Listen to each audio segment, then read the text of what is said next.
M x plus c जो line है वो x square plus y square equal to r square को intersect करती है। अगर ओनली वन पॉइंट पे इंटरसेक्ट करेगी तो वो टेंजेंट हो जाएगा, अगर डबल पॉइंट पे अगर इंटरसेक्ट करेगी तो वो सेकेंड हो जाएगा, और एक केस ये भी होगा कि वो लाइन टच ही ना करे। तो उसके लिए हम लोगों ने किया क्या था कि इस y की वैल्यू हमने इस इक्वेशन में रखी थी और हमने फाइंड किया था, क्योंकि ये क्वाड्रेटिक इक्वेशन है x में, सो x की 2 वैल्यूज यहाँ से आएंगी जहाँ की वो इंटरसेक्ट करेगा सर्किल पे, कि अगर सी स्क्वायर की value less than equal to r square 1 plus m square this and this, ये हमारे पास 3 कंडीशंस हैं। और इन्हीं 3 कंडीशंस पर बेस ये जो बीच वाली जो कंडीशन हमारी है c square equal to r square 1 plus m square, और इसका मतलब ये है कि जो लाइन है वो केवल 1 पॉइंट पर इंटरसेक्ट करेगी और वो एक टेंजेंट होगा। तो यहाँ तक हम लोगों ने कल देखा था। आइए हम लोग इससे थोड़ा सा आगे बढ़ते हैं। आपने देखा था कि c square is equal to r square 1 plus m square, अगर ऐसा है तो ये लाइन टेंजेंट होगी। Then y is equal to mx plus c is tangent to x square plus y square is equal to r square। तो हम इस equation को क्या लिख सकते हैं, c is equal to r square 1 plus m square, so r root under 1 plus m square. c की value अगर r root under 1 plus m square होती है तो y is equal to m x plus c जो line है हमेशा ही tangent होगी x square plus y square is equal to r square पे। तो हम लोग टेंजेंट तो हमने थोड़ा सा देख लिया है, थोड़ा अभी और टेंजेंट देखेंगे हम लोग। एक और कॉन्सेप्ट है नॉर्मल। सो मान लो ये वो है,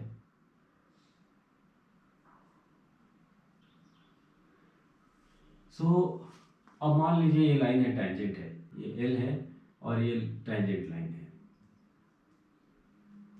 इसका इक्वेशन हम अभी सिंपल ही रखते हैं, x square plus y square is equal to r square.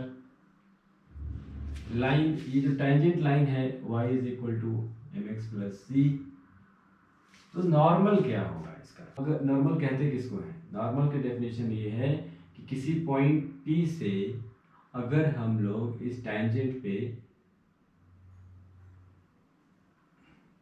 Perpendicular draw करें तो ये जो लाइन है मान लो ये पी एन है, तो जो पी एन है वो नॉर्मल है एल पे, ये है नॉर्मल।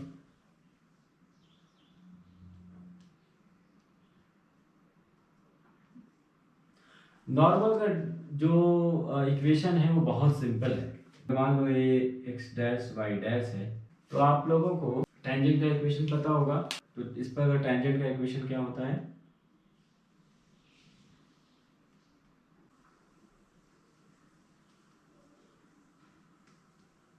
इक्वेशन ऑफ टेंजेंट इस लाइन पे क्या था, x x dash plus y y dash is equal to r square. ये हमने ऑलरेडी हम पिछले लेसन में देख चुके हैं। तो अब ये देखो आप, ये आपका इक्वेशन है टेंजेंट का, ठीक है। तो y इज इक्वल टू क्या होगा इसमें, y इज इक्वल टू मैं क्यों कर रहा हूँ, क्योंकि मैं स्लोप निकालना चाहता हूँ। आइडिया क्या है, आइडिया ये है क्योंकि जो नॉर्मल है वो टेंजेंट के परपेंडिकुलर है, और हम लोग ये जानते हैं कि दो परपेंडिकुलर लाइन का जो स्लोप होता है अगर हम उसको मल्टीप्लाई करेंगे तो जो वैल्यू आती है वो -1 आती है। तो यहाँ पर अगर मान लो इसका m है और इसका अगर स्लोप मैंने मान लिया m डैश, सो m डैश जो होगा वो -1 होगा। तो अब इस लाइन का हमको स्लोप अगर मिल जाए जो कि टेंजेंट का है तो हमको m डैश मिल जाएगा यहाँ से। तो y y dash is equal to minus x x dash plus r square, y is equal to minus x dash y dash x plus r square. Slope क्या होता है ये, तो ये इसका स्लोप मिल गया आपको। तो एम डैश अगर हमको फाइंड करना है तो क्या होगा, m m since normal and tangent आपस में परपेंडिकुलर हैं, since m m dash is equal to -1 और minus x dash y dash into m dash is equal to -1, तो m dash is equal two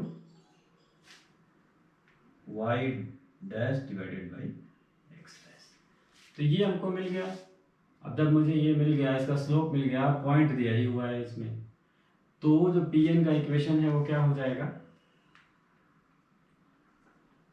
equation of normal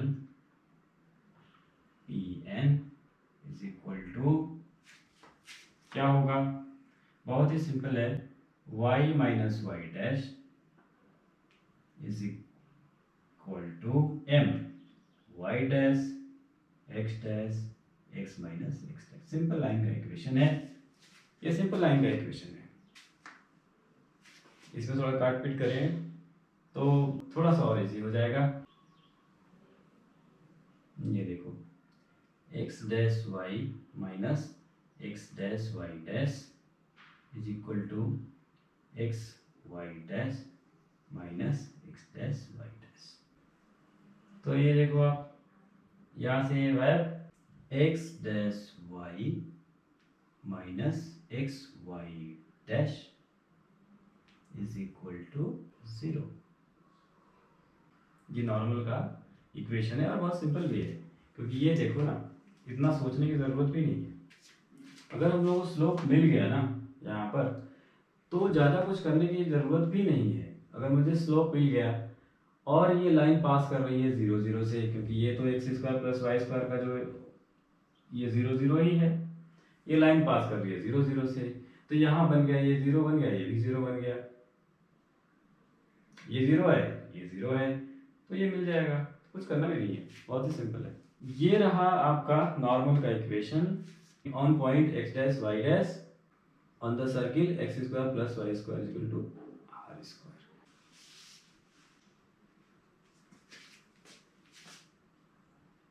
चलो मानते हैं ये point P है।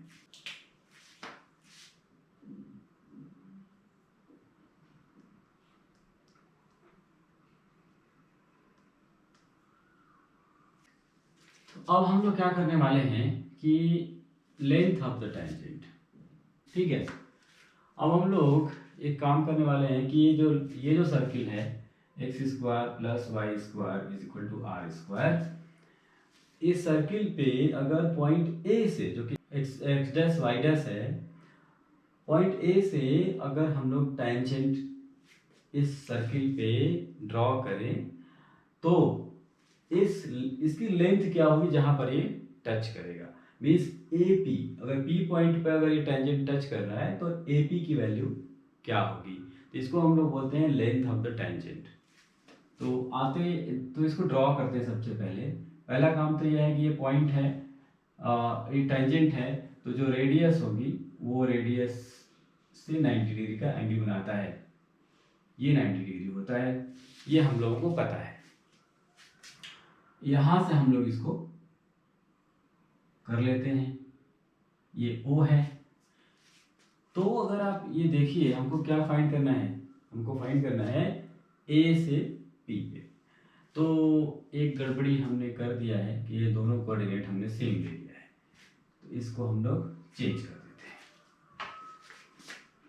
इसको हम लोग चेंज कर देते हैं। चलो इसको HK कहते हैं, ठीक है। अब क्या करने वाले हैं हम लोग, हमारा गोल क्या है, गोल ये है कि लेंथ ऑफ टेंजेंट फाइंड करना, और लेंथ ऑफ टेंजेंट क्या है, AP। सिंस टेंजेंट और रेडियस ये परपेंडिकुलर होते हैं आपस में, तो क्योंकि ये परपेंडिकुलर हैं, ये 90 डिग्री हो गया, तो ये हो गया right angle triangle. So since APO is a right angled triangle, angle P, angle APO is equal to 90 degree. AO square is equal to AP square plus OP square. हमको निकालना क्या है? AP.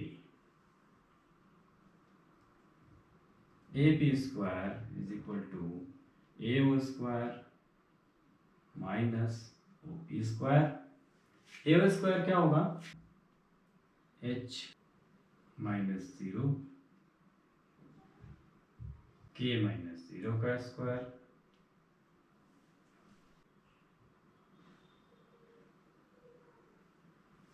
ये होती है लेंथ. हम लोग अगर इसको स्क्वायर करेंगे तो ये हट जाएगा. कर लें x dash square plus y dash square, इसका स्क्वायर. अब ये स्क्वायर इसको ऐसे हटा दो. H square plus k square minus x dash square plus y dash square. अब x dash square plus y dash square, और एक्स डैश वाई डैश है किस पे? सर्किल पे है.